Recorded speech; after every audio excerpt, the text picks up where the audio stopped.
Hola, buenos dias. I would like to take you on a quick tour of Oaxaca y Ciudad de Mexico. One of the reasons we visited Oaxaca was to experience mezcal in its natural habitat. We found it.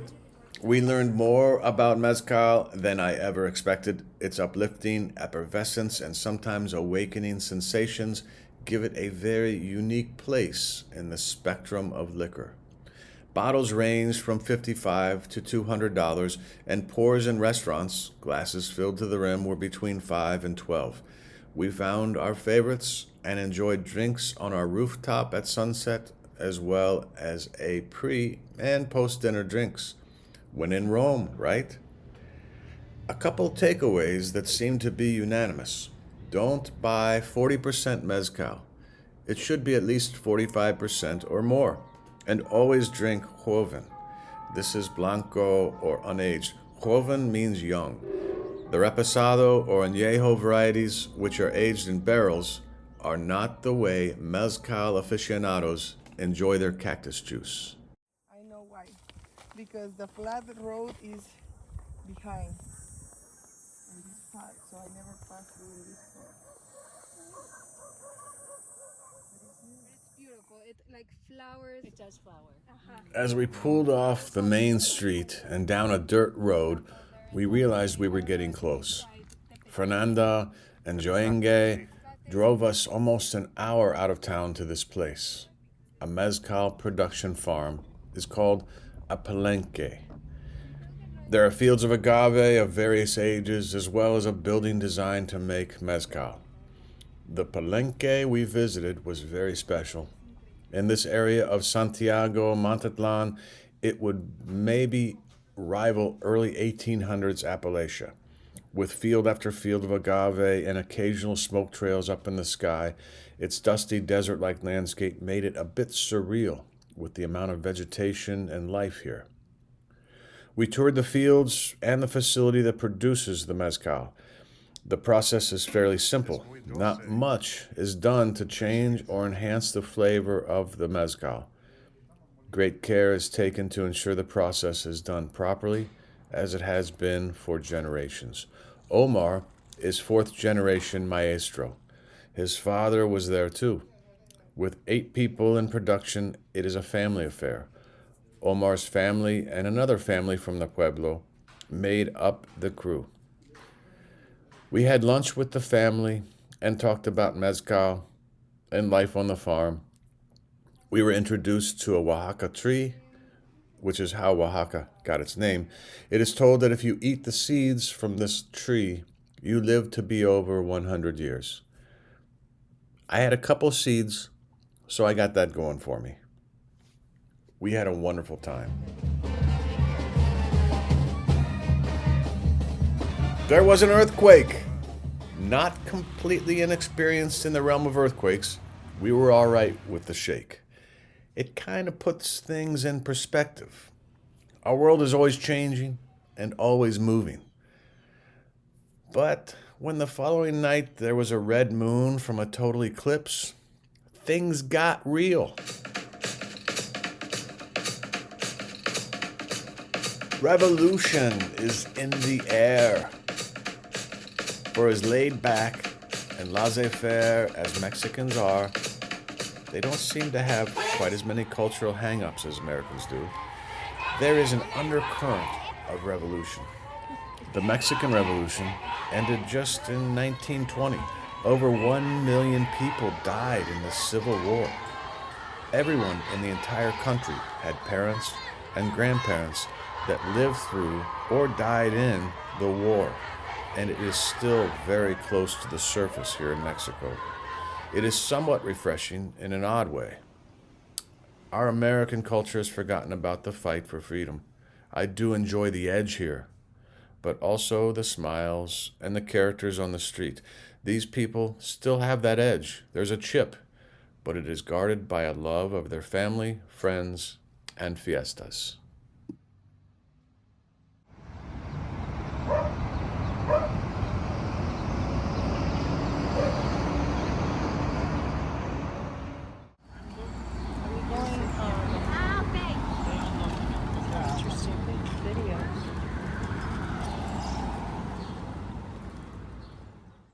We were 12 days into our trip, and we sat down and did some day drinking. It happened. It was a bar that was playing American music, and we ordered mezcalitas. It was good. We said thanks to all our family and friends at home, including Fiona. I think we got a little homesick. It's good to get perspective and give thanks for the love in our lives.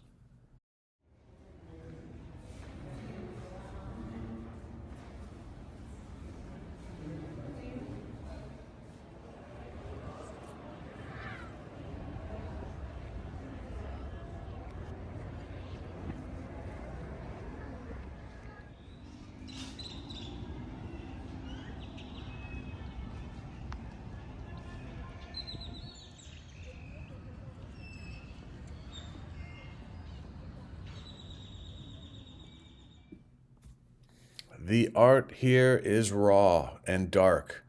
It's as if they are still healing from some unspeakable pain that exists deep in their cultural soul. From the stampings, the street tags, to the carvings and paintings, all is right there for you to feel. Much of the art is politically based with slogans and slander mixed in. The beautiful, uplifting art, because there has to be a balance, are the textiles, the clothing, the food. I appreciate all of it in its honesty and delivery. I enjoy art that you feel. It is refreshing and reveals more about myself than anything else. I feel there is a strong sense of oppression and anger, as well as hope and love.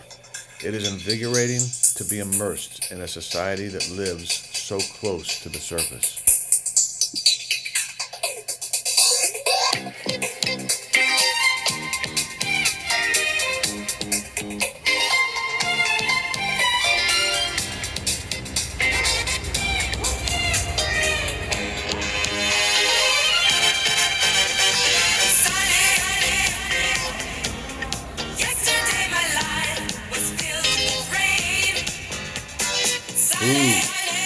Food.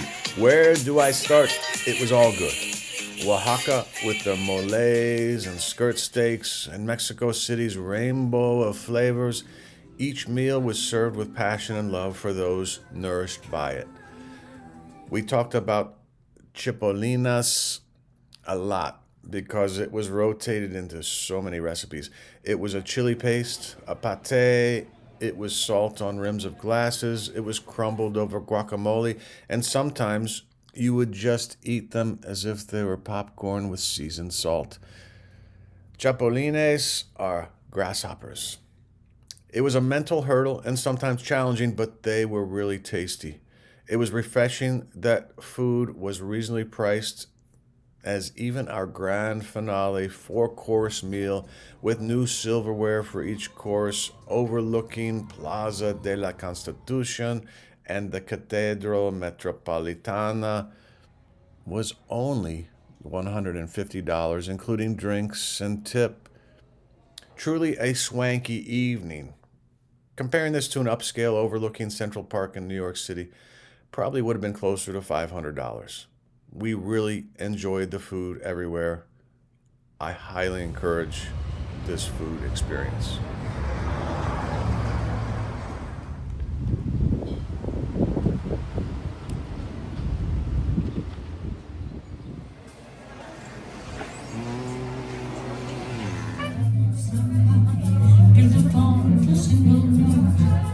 All the notes are bound to flow, but the root is still unknown. Now do you want your stuff comes up, so the one who's just into is about to be on the phone. Come back to me. Totally cozy for you, honey.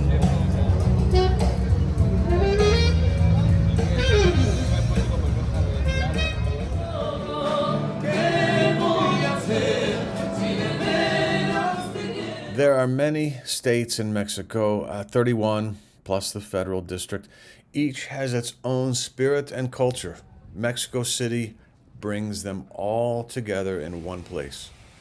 People have lived here for a long time. It is believed to be one of the oldest continually inhabited locations on Earth. Including the Aztec ruins, all of the buildings here reflect architectural styles mirroring every style there ever was. As you look down streets, you can see that some of them have bent or sagged over the years. There are possibly more museums here in El Centro than in Washington Mall area. We visited a few, and they are very well done. The city is the Mexican version of Washington, D.C., Rome, and New York City combined. It's enormous and filled with stories that would take a lifetime to unveil. With the government presence, the ancient Aztec ruins, not as old as the Romans, but old, and over 22 million people with an overwhelming amount of art and culture and parks and monuments and museums. It's a true masterpiece of humanity.